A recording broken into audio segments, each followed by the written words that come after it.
সংগ্রামী বন্ধুগণ, বাংলাদেশে এক ঐতিহাসিক পরিস্থিতি আমরা পার করছি। আমাদের সবাইকে ধৈর্যের পরিচয় দিতে হবে, ঐক্য বজায় রাখতে হবে। সহিংসতার অন্তর্ঘাত যারা চালাতে চায় তাদের সম্পর্কে সাবধান থাকতে হবে। সরকার এবং দেশি বিদেশি নানা গোষ্ঠী বিভিন্ন ধরনের চক্রান্তে নিয়োজিত আছে জনগণের বিরুদ্ধে। সে ব্যাপারে আমাদের সাবধান থাকতে হবে। আজকের সমাবেশ এবং গ্রহযাত্রাতেও সেই সতর্কতা আপনাদের অবলম্বন করতে হবে। সংগ্রামী বন্ধুগণ, আমরা একটা ভয়ঙ্কর সময় পার করছি। একই সঙ্গে আমরা একটা অসাধারণ সৃষ্টিশীল সময় পার করছি। আমরা ভয়ঙ্কর দমন পীড়ন দেখছি, আমরা অসাধারণ প্রতিরোধও দেখছি। আমরা দেখতে পাচ্ছি 3 বছর বয়স থেকে শুরু করে 70 বছর পর্যন্ত নারী পুরুষ, শ্রমজীবী পেশাজীবী, শিক্ষার্থী শিক্ষক সকলের উপরে আক্রমণ আসছে। ভূমি থেকে আক্রমণ আসছে, আকাশ থেকে আক্রমণ আসছে। গুলিবিদ্ধ হয়ে 2 শতাধিক, প্রায় 300-র কাছাকাছি এখন রক্ষণশীল হিসাবে নিহত হয়েছেন মাত্র কয়দিনে সরকারি বাহিনী, রাষ্ট্রীয় বাহিনীর গুলিতে। এবং এই নিহতের কাতারে শ্রমজীবী মানুষ আছে, শিক্ষার্থী আছে, শিশু কিশোর আছে, অভিভাবকদের ঘরে ঘরে, সারা বাংলাদেশের ঘরে ঘরে মা বাবাদের এখন হাহাকার। যারা নিহত হয়েছে তাদের মা বাবারা হাহাকার, আত্মচিৎকার করছেন। হাজার হাজার আহত হয়েছে, তাদের মা বাবারা অনিশ্চয়তার মধ্যে আছেন। কারো চোখ নাই, কারো হাত নাই, কারো পা নাই। আর যারা এখনো জীবিত আছে তাদের মা বাবারাও দুশ্চিন্তায়, উদ্বেগে, হাহাকারের মধ্যে আছে। সারা বাংলাদেশে যারা এখনো জীবিত তারা অসুস্থ হওয়ার মতো অবস্থায় পড়েছেন এই অত্যাচার নির্যাতনের মধ্যে। বাংলাদেশে এই রকম রাষ্ট্রীয় হত্যাযজ্ঞ আমরা অনেক গণ আন্দোলন দেখেছি। স্বৈরতন্ত্রের বিরুদ্ধে লড়াই আমাদের বহুদিন ধরে করতে হচ্ছে। গণতন্ত্রের লড়াই এখনো শেষ হয় নাই। গণ অভ্যুত্থান আমরা অনেক দেখেছি, কিন্তু মাত্র কয়দিনে এত প্রাণহানি বাংলাদেশ আর কখনো দেখে নাই, এত রক্তপাত আর কখনো দেখে নাই, এরকম নির্মম হত্যাকাণ্ড আর কখনো দেখে নাই।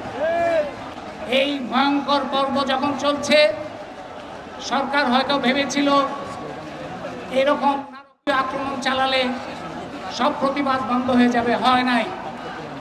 প্রতিবাদ প্রতিরোধে শিক্ষার্থীদের পাশে পাবলিক, প্রাইভেট, ইউনিভার্সিটি একাকার হয়েছে, শিক্ষক শিক্ষার্থী একাকার হয়েছে, পেশাজীবী শ্রমিক একাকার হয়েছে, নারী পুরুষ একাকার হয়েছে।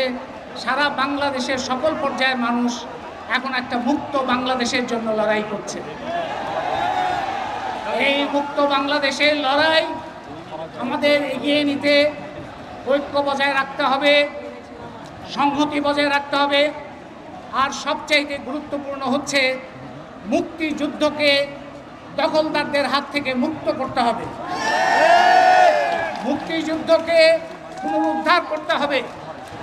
মুক্তিযুদ্ধের নাম নিয়ে জনগণের উপরে আক্রমণ আর চলবে না।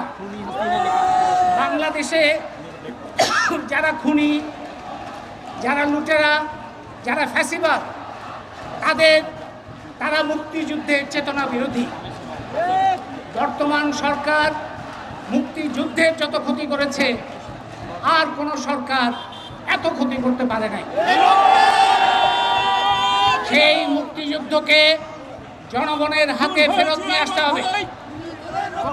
খুন হয়েছে আমার ভাই, খুনি হাসিনার রক্ষা নেই। খুন হয়েছে আমার ভাই, খুনি হাসিনার রক্ষা নেই। খুনি হাসিনার রক্ষা নেই। 1971-এর মুক্তিযুদ্ধে বাংলাদেশের জনগণ লড়াই করেছিল, লক্ষ লক্ষ মানুষ জীবন দিয়েছেন।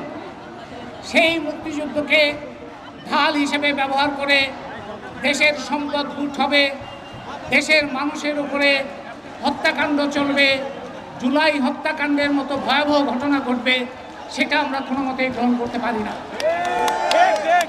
মুক্তিযুদ্ধকে জনগণের হাতে নিয়ে এসে সেই মুক্তিযুদ্ধের প্রকৃত চেতনায়, যে চেতনার কথা বলে নিপীড়ন, দখল, লুণ্ঠন চালানো হচ্ছে, তাকে উচ্ছেদ করে মুক্তিযুদ্ধের প্রকৃত চেতনায় কিভাবে গণতান্ত্রিক রূপান্তর করা যায় বাংলাদেশের, সেই পথে আমাদের অগ্রসর হতে হবে।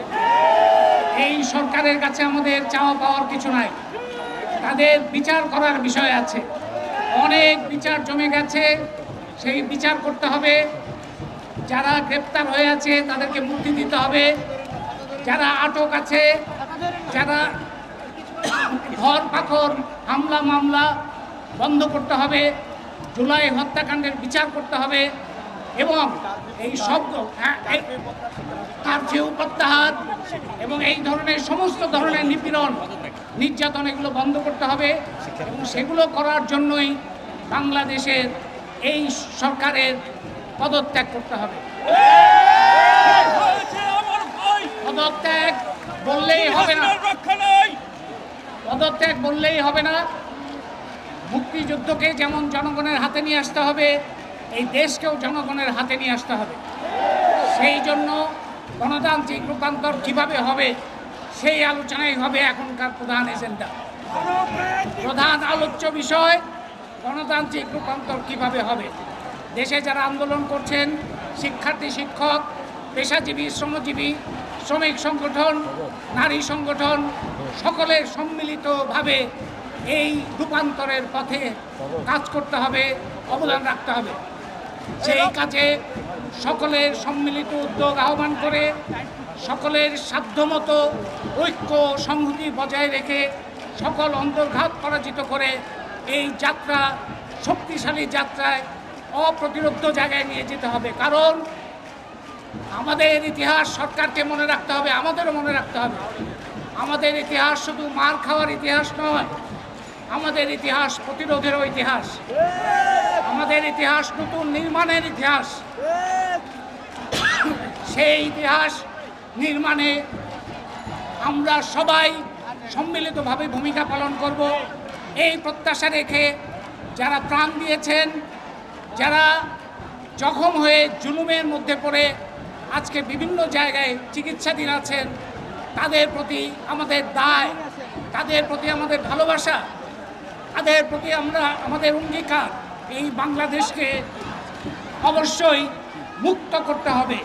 সেই মুক্ত স্বাধীন বাংলাদেশে, সেই মুক্ত স্বাধীন বাংলাদেশের লড়াইয়ে সবাই ঐক্যবদ্ধ থাকবেন, সকল চক্রান্তকে মোকাবেলা করবেন, সকল অন্তর্ঘাতকে মোকাবেলা করে নিজেদের শক্তিশালী এই লড়াইকে অব্যাহত রাখার সকল চেষ্টা আরও শক্তিশালী হবে, এই প্রত্যাশা রেখে আমি আমার বক্তব্য শেষ করছি।